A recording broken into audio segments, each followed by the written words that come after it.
गणपती बाप्पा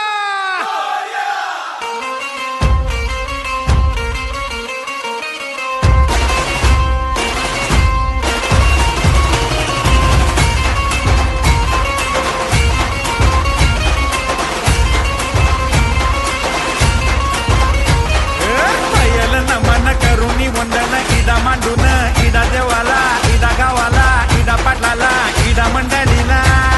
आम्ही सांगतो नमन तुम्ही ऐका हो